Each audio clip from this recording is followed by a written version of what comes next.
It's here.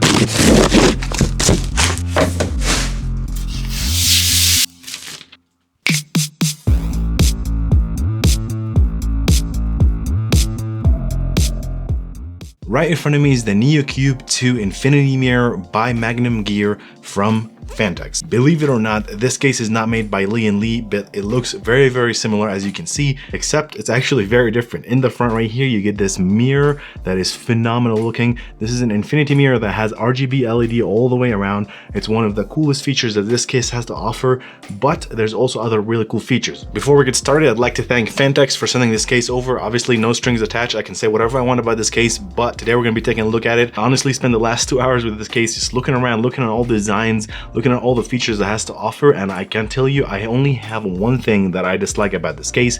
Everything else is amazing. Without further ado, the Magnium Neo Qube 2 Infinity. It comes in 2 colors, black and white. It sells around $140 or $180. The $140 version does not have the infinity mirror in the front, and the $180 obviously does. Black and white, the same price, $180 or $140. You can buy it from Amazon, Newegg, or even from MagniumGear themselves on their website. You can buy them. Honestly, overall for the price, you're getting a ton of features. Speaking of features, this case offer a lot. If you go with the infinity mirror version, this infinity mirror is really clean, and you can change all the colors right here from the front panel. There's 2 buttons, one button to change the mode and one button to change the color of that mode, so you get a lot of customization from the front. You didn't even have to control it via RGB. Obviously, you can also connect it via RGB, which is a whole different scenario. But so this infinity mirror is super clean. It's a little bit see-through, so you can see the middle of the case. You can still see your PC from the inside, which is something that I really like. Is it worth the extra $40 in my opinion? 100% yes. Moving inside of the case, this is a mid-size case. All available motherboards are currently selling in the market. Speaking of mounting, this case has the ability to actually mount another PC in the back. If you remove the back chamber, you have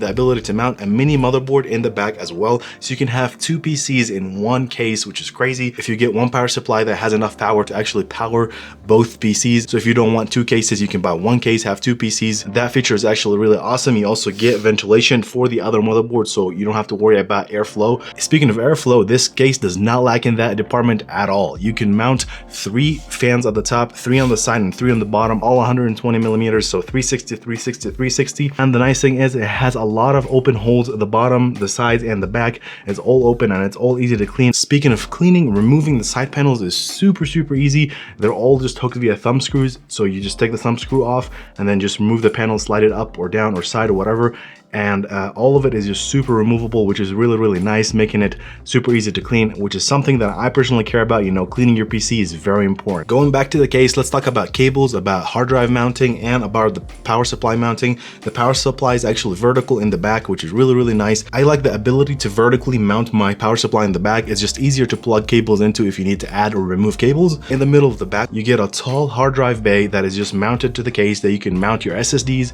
your hard drives to it, so you can mount a ton of hard drives. And then all the cables are actually routed through the top right here and then through the middle of the case where you do not see anything, and you can just pull them through the rubber openings.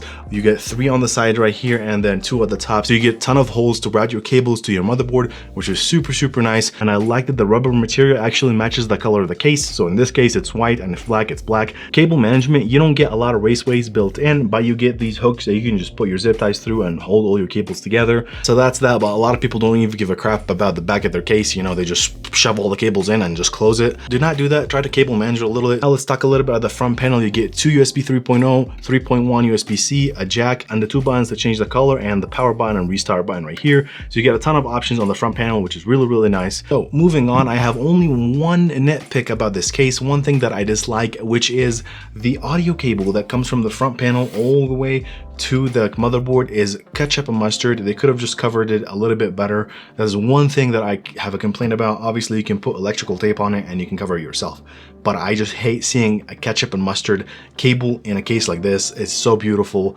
and that is one thing that I nitpick. It's not even like a negative, it's just my own personal weirdness. This case is not cheap, obviously. It's $180, and it is the same price as the 011 Dynamic, I think, or Evo, or one of those cases, which is a great case, don't get me wrong, but would I choose this one instead? I think so. I'm a person who cares a lot about RGB, and this infinity mirror thing is like super dope. I personally just like it. I like the design. It's very unique. It's not very common. Yes, the case is very similar to the O11, but the front panel is not the same at all. I'm gonna be moving my PC from the Be Quiet case to this case here because I love that case. It's just super bulky. It's really massive on my desk, and I've always wanted a smaller desk, and this came in clutch. I'm gonna be putting my PC in it, and we also got some more phanteks products right there, the Infinity AIO, which will be the next video after this video. We're gonna be moving my components in here and then review that AIO that is also from phanteks. But that is it for this video. Thank you guys so much for watching. I truly appreciate it if you made it this far. Obviously, this is like everything I ever wanted for this YouTube channel. I wanted to be more PC centric, you know, PC focused, and reviewing products that you guys might be interested in purchasing. And I feel like this is a real, you know, milestone in this channel. We're working with a company that is pretty amazing. We've worked with Be Quiet, now we're working with phanteks, and let's keep the train going. I appreciate you guys watching this video. If you made it this far, thank you so much, and I hope you're having a great day. And if you have any questions about the Qube Neo 2, let me know down below in the comments. I'd love to respond to all of them to you guys. But other than that, thank you guys so much for watching, and I'm out. See you later.